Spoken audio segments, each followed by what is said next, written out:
Welcome to the Repro Files, where infertility meets injustice and nothing is off limits. We're two nurses, we're certified reproductive health advocates, and we're here to tell you everything they didn't. From the broken systems to the heartbreak left behind, we're here to connect the facts, the policies, and the pain. Because silence isn't safety, and we're done being quiet. This is the Repro Files. Infertility, injustice, and all things nobody warned you about. Welcome back to the Repro Files Podcast, where we talk about infertility, injustice, and all the things nobody warned you about. I'm Anne-Marie. In this episode of the Repro Files Podcast, Elizabeth sits down with Jess, a science teacher, mother of two, and patient advocate who bravely shared her story on Capitol Hill earlier this month.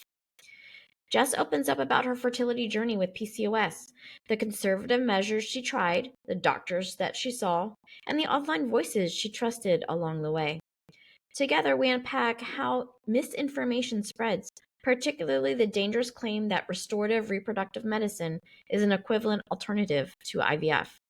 We set the record straight with clinical accuracy and real-world experience. From the existing ASRM-endorsed diagnostic framework to the lived reality of infertility patients, this episode makes one thing clear. Science, not ideology, must guide reproductive health care. Above all, Jess's resilience shines through. With honesty and courage, she shares how IVF gave her the gift of two beautiful children, a 3-year-old daughter and a 4-month-old son. So without further ado, I present the Repro Files.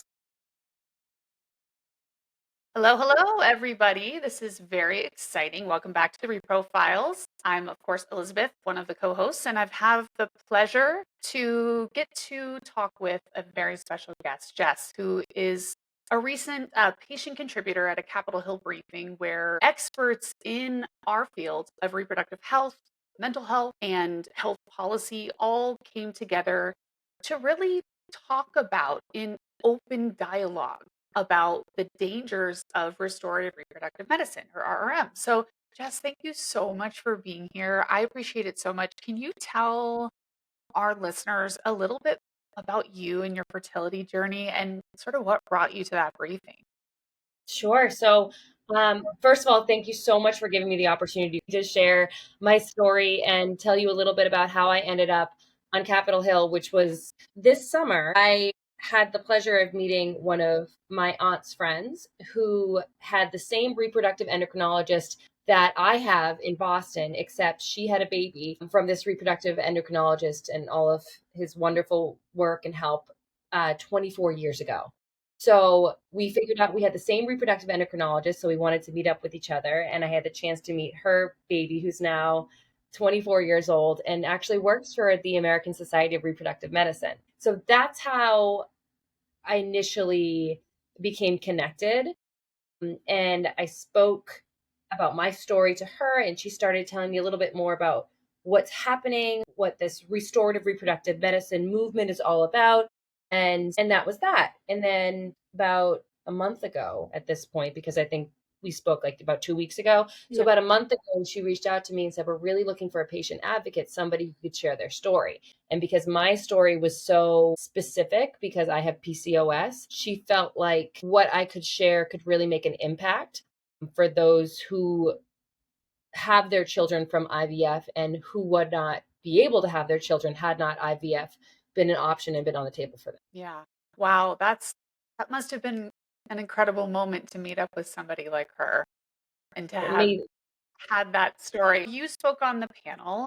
So first, any of you haven't listened before, I'll just give you a very quick definition of restorative reproductive medicine, because what we want to make very clear, ASRM wants to make clear, and I certainly do not speak on their behalf, but, Anne-Marie and I, we all want to make clear that restorative reproductive medicine is on its face a great idea because it seeks to find the underlying cause, looking for things like endometriosis, hormone imbalances, male factor, looking at lifestyle modifications, things like diet, exercise, stress management, all the things, right? We even use acupuncture and cycle charting. And so these are all of the front end principles of RRM are the exact things that we do and have been doing in the field of reproductive health and endocrinology and fertility, since your neighbor there in Massachusetts, Elizabeth Carr, was born. I mean, we've been learning every moment from the moment behind us in order to keep pace with the needs. So I would love if you would tell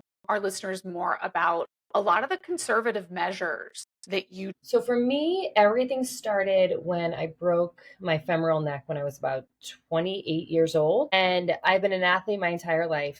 And as a runner, I had this injury that was really quite uncommon for women who don't show that they have weak bone density to start. So I met with an orthopedic doctor in Boston who was phenomenal. And she initially thought that I might meet the criteria for what's called the female athlete triad. And so what that consists of is if you are over exercising, under fueling, and you lose your period. Now, I had been on the pill previously and as a method of birth control. And at that point, my orthopedic doctor had asked me, do you get your period on the pill? And I said, if so, very lightly. Mostly I don't get my period on the pill. So she's like, well, why don't you go off it and see if you get your period naturally? And so I did that and I didn't get my period back naturally. So she said, okay, I think this might be something else. Why don't you meet with your GYN and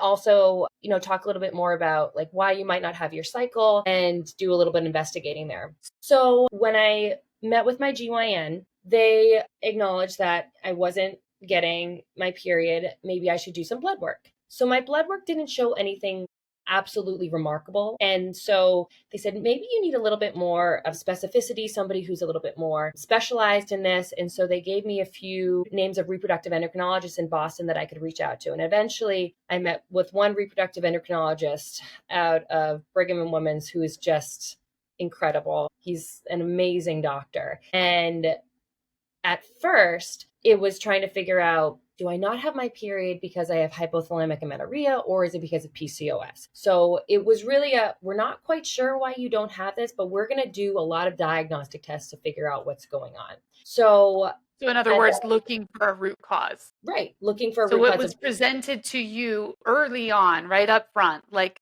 we got to look for the why. Right. Is that right? That's right. And my BMI didn't indicate that I was, lower than what it should be. And I did blood tests. I did an internal ultrasound. And eventually what happened was I met the Rotterdam criteria. And so for me, it was high androgens. It was a string of pearls in my ovaries. And it was the fact that I was anovulatory. So because I met those three criteria, I have PCOS. Now, I'm not somebody that you would look at the street and be like, oh, they have PCOS, because for me, I feel like PCOS is such a spectrum, because you can have this reproductive condition and not be look like you have it, right? Sure. Oftentimes people who have PCOS have a lot of facial hair. They're overweight, they're insulin resistant. So be on medications like metformin or other medications to help control. Yeah. To add the clinical context there, I'm so glad that you encountered GYN who saw that string of pearls, who recognized sort of the signs and symptoms. And I think it is important for folks to understand that PCOS, or polycystic ovarian syndrome, is absolutely a spectrum. So there was a lot of controversy sort of after our panel where we were just bringing scientific data and research data and anecdotal data to the table, along with a mental health provider and a health policymaker, so that as a group, we could all look at this as a whole. And you had mentioned that you were not ovulating with your PCOS, and somebody had come in the comments at you saying, well, that's not true. That doesn't mean that, but they took this sort of statement that you made about your own personal health as somehow, the big bad IVF field misinforming you. So I know you had some pretty trusted voices that you had encountered on social media, and I'd love to explore with you how those voices shaped the decision-making process for you and your partner as well, and what in terms of what you believed was possible once you started down the path. You're an athlete, were taking very good care of your health, and so you were looking to find a way to use really conservative measures to fix the problem. Can you tell us more about that? Right. So I was unwilling to accept that PCOS is something that I have, like, right. It's a permanent diagnosis that is labeled on me. And I was really, felt like it's something that I wanted to take into my own hands and reverse, because everything up to this point in my life that I've either had or dealt with is something that I've tried to approach and take control over. And so what I did was I did a bunch. So I was biology major in college. I'm a science teacher. So I did a lot of research, and I did a lot of research into what are some things that can help either alleviate or reverse PCOS diagnosis. And so I started doing acupuncture, and I had a wonderful acupuncturist who I still, to this day, I know that doing that really helps me mentally and physically. Didn't reverse my diagnosis, but that was really beneficial to me feeling stressed, and that was very helpful. But what she did was she gave me herbs, she did acupuncture, and she also recommended different supplements that you can take to help increase your egg quality. So, Jess, I know you had mentioned to me that part of what was especially frustrating about your journey was as you did your research, you were finding social media or authors and different people that were putting out content. And so I'd love to hear more about some of the people that you learned from early on about your diagnosis, because you mentioned that you were really interested in understanding the root. Yeah, 100%. I really wanted to know where this was coming from, why I have it, because it wasn't something that other people in my family have had. And it's not something that any of my friends have either. And what do we do in this day and age? We read, but we also have social media that helps inform us. And so my acupuncturist at the time recommended I read 2 books. Number one was Beyond the Pill by Jolene Brighton, and the other one was It Starts with an Egg. And I really enjoyed both of those books, and I felt like I learned a lot. So I started following this naturopath doctor who basically said, like, you can heal your own infertility if you take these supplements, if you do these things. And so I did those things. As an athlete, I exercised, and I continue to exercise. I ate really healthy. I did something called the anti-inflammatory paleo diet, which is extremely restrictive and very hard to follow. And I did that, and I took herbs, I took supplements, I did everything I could to potentially de-stress. And then we did diagnostic tests to determine, if, I was ovulating, because for some people with PCOS, you do ovulate. It's just inconsistent. With others that have PCOS like me, you don't ovulate. I didn't. Yeah. And there's anovulatory where there's just nothing happening in the engine. And then there's Right. oligo-ovulatory, the word oligo meaning low. So Mm. you can absolutely have low or infrequent ovulation that can cause, it's part of what's responsible for such sporadic periods with PCOS. So when you were engaging with a lot of those ideas about how you could help yourself in those approaches, how did you feel along the way? Did you feel supported or did you feel dismissed? Because you talk a lot about all the things that you were doing. And I Mm. think that it's really important to recognize, first of all, this is just a 50-50 deal from your end, right? We often don't talk about the male infertility side of things, but I would love to hear if you felt supported as you continued to try to do all the right things, but not get the result you were looking for, which was to get pregnant. Sure. So I felt like I just kept trying to do more. I just kept saying, I can fix this. This is something that I have control over. I just need to be more disciplined. And as I said on the panel, it got to the point where I went into my reproductive endocrinologist's office and said, "You're the source of knowledge here. You know more about hormones than I do. What am I missing here? What else can I be doing? What more could I possibly doing beyond what I'm doing already?" And what he said to me really helped wrap my head around the issue. He said, if a diabetic person were to walk into my office, I wouldn't tell them that their pancreas need to work harder. I would give them insulin because we have insulin available, and that's what their body needs. And that's what their body isn't producing. And in your circumstance, you have a diagnosis.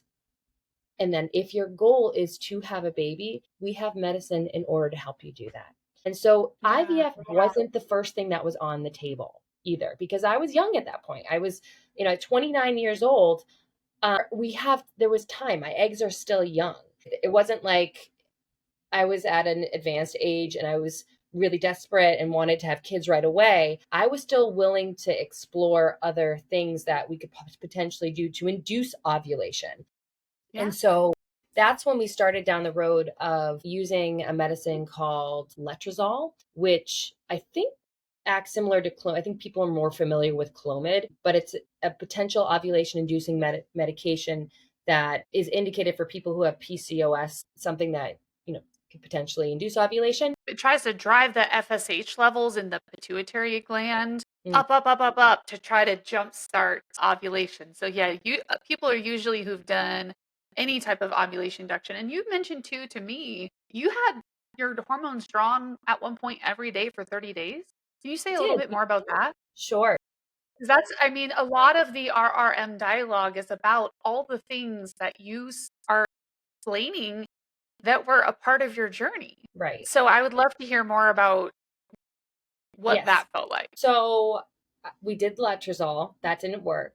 And as far as inducing ovulation. And then I went to the hospital because this part of the journey was really me. I mean, as much of it is like you and your partner come together and you work through this together. This part of my journey really involves me. And I went to the hospital every morning before I went to school. I'm a 7th grade science teacher. School starts at 7:15. I was at the hospital at 6:15 every single morning, getting my blood drawing, checking the FSH levels, checking my estrogen, my progesterone, all the other different hormone levels to see, are we missing an LH spike? Is there an LH spike happening at some point that we're missing? They just stayed the same the entire month. And so I had to cover my arms because there were bruises everywhere, right? We had to go from right to left to right to left. And some veins were easier to get than others. But I wanted to know if there was something else that was missing. If I changed my diet, if I exercised more, if I did more acupuncture, if I took specific herbs, like did any of those things make an impact? And in my circumstance, they didn't. And so it was really discouraging. And so from there, there were other tests that we did before we went to IVF to make sure that there weren't other situations that were happening. Like one of the tests that I did was called the HS.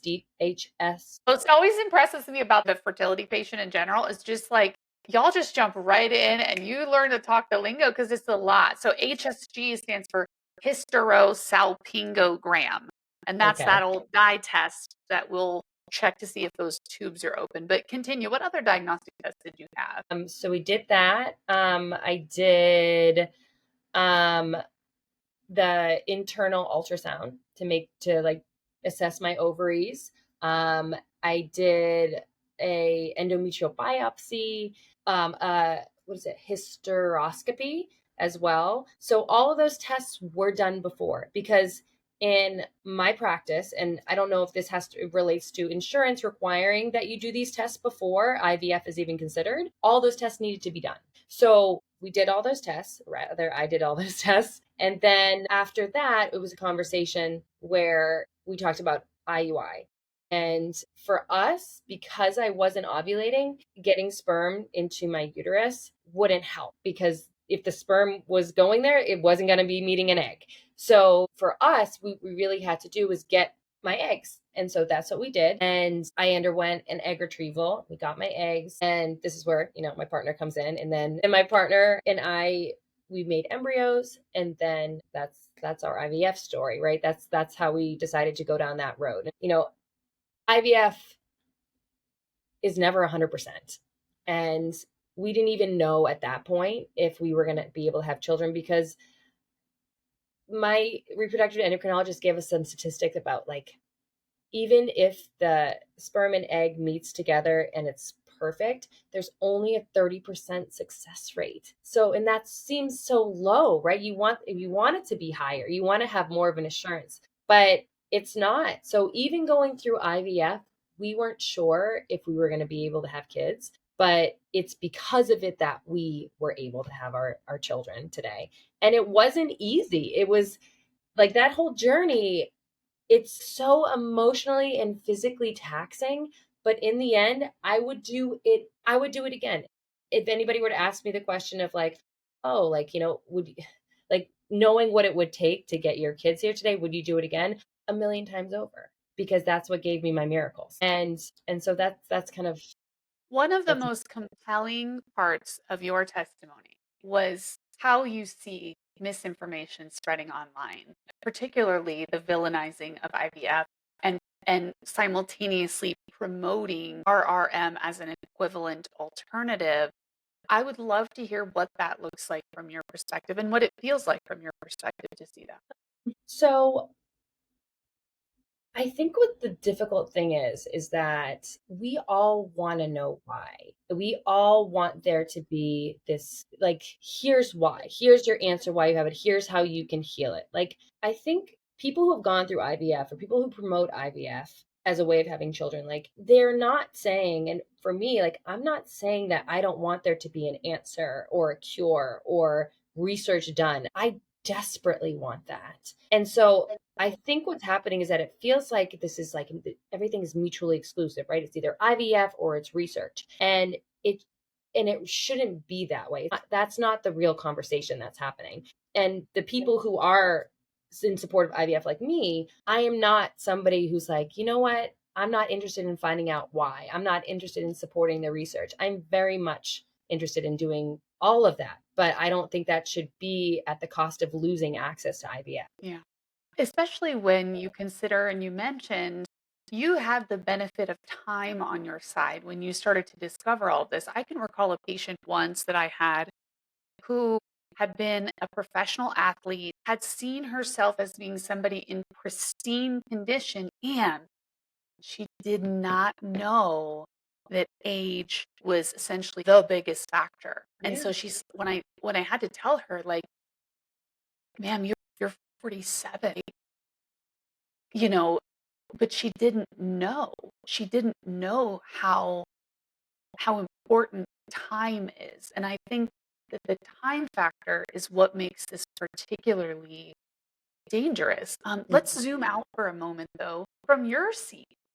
As you sat on a briefing on Capitol Hill, you've got these two little kids at home, and you fly to DC, and you're Ubering to the Hill, and you're getting through 5 rounds of security, and you all of a sudden you find yourself in a briefing room about the antithesis of seventh grade classroom. So I would love to just hear, like, from your side, was there at the briefing in person? So I saw it from my end, but from your side, what stood out the most in terms of the conversation that arose, or the overarching theme being partially, as you said, that you want an answer desperately. And it's almost offensive to suggest otherwise, right? To have to defend that there's this thing that you're saying is of equivalent success. What being there really reinforced how dangerous RRM is for a woman's psyche, because I think that for me, going through this process, there's so much blame on yourself when you, in my circumstance, when I couldn't ovulate and I couldn't control it and I couldn't do more to fix it, there's already so much blame. So it almost creates this narrative that you know what, you actually can fix it. And so it made me nervous that all these people are desperately want to have children, like how I desperately want to have children.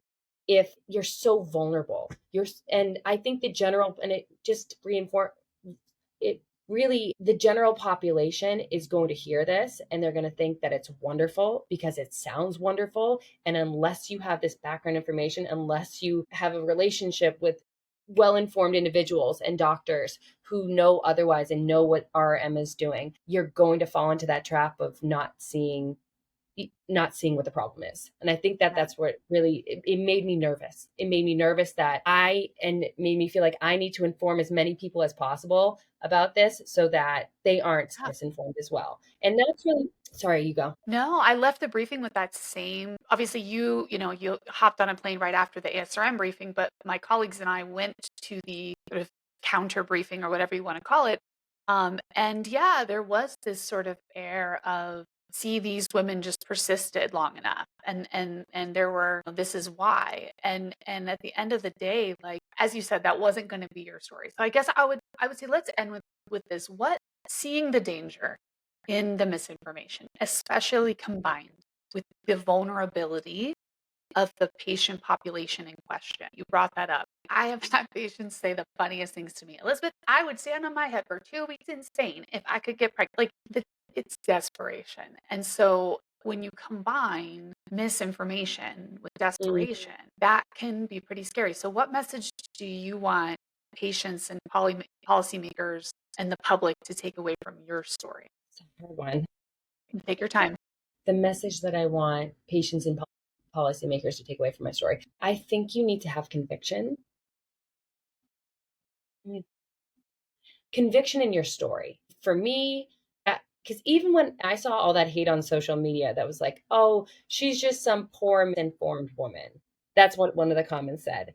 And I asked myself, I said, am I really, like, am I the one that's misinformed? And I had further conversations with other doctors and other people in medicine, in the medical field, and hearing them reinform, supporting restorative reproductive medicine, do not care about women's health. We so desperately want them to, but they don't, because what it is it's a more nefarious plot. And we don't want to see that. We don't want to accept that. We want to believe that people are finally caring about women's health. We want to believe that we're finally moving forward as a society and like taking dyes out of things. That's great. We shouldn't have had them in there in the first place. Like, I think that it's hard, right? I think that and for me, I want it so desperately. I want a cure for PCOS. I want a cure for endometriosis. I want research for that.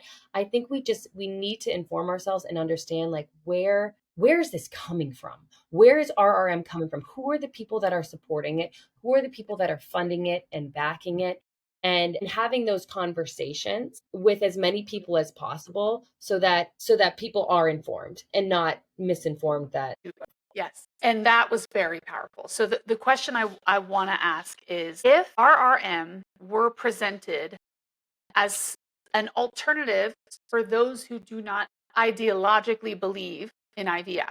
So let's say they said there's these two things you can do. There's IVF, that's a path to pregnancy. It's research and evidence-based. We recognize that some people may hold ideological views that oppose IVF. And so I guess my question is sort of, with RRM, if it had been presented to you as something like, and there is this other route you can take, and it's, it'll do all the diagnostics, but the treatment options are going to be a little bit more limited because our faith doesn't really support IVF. I mean, I'm such a believer in choice. It's not about me or you forcing IVF on anyone else. It's about y'all not enforcing your disapproval of IVF as medical fact, which is, to your point, the whole, I want to believe the part of me, maybe the nurse part of me that was trained to always treat other folks with an unconditional positive regard. I want to believe that they do care about women's health.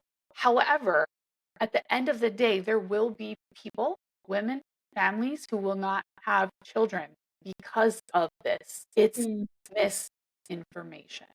It's very curious to me that we're not putting it out there for what it actually is. And that's the piece. It's like, you might have said it perfectly when you said, like, look who's behind this stuff.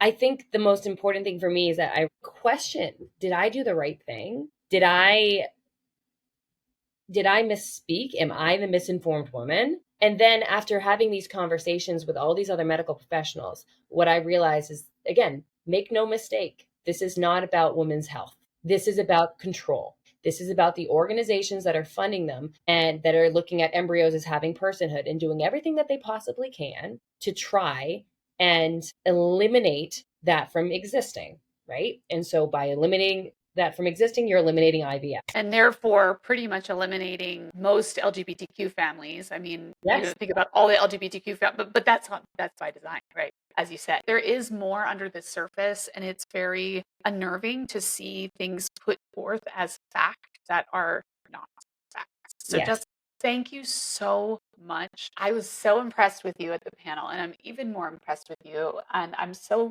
proud that you are able to tell this story and share with people that, like you said, I'm not pushing IVF on anybody. I just want folks to know that science is real and research is a real thing, and we definitely need to look for the cause.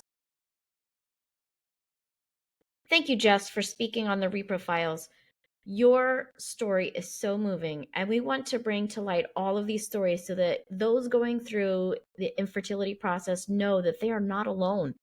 This was a great way to close out PCOS Awareness Month. Thank you, Elizabeth, for giving Jess the platform to share her story. So that about wraps up this week's episode. Thank you for listening. Please share, comment, and subscribe. I'm Anne Marie, and please join us next week for another episode of the Repro Files.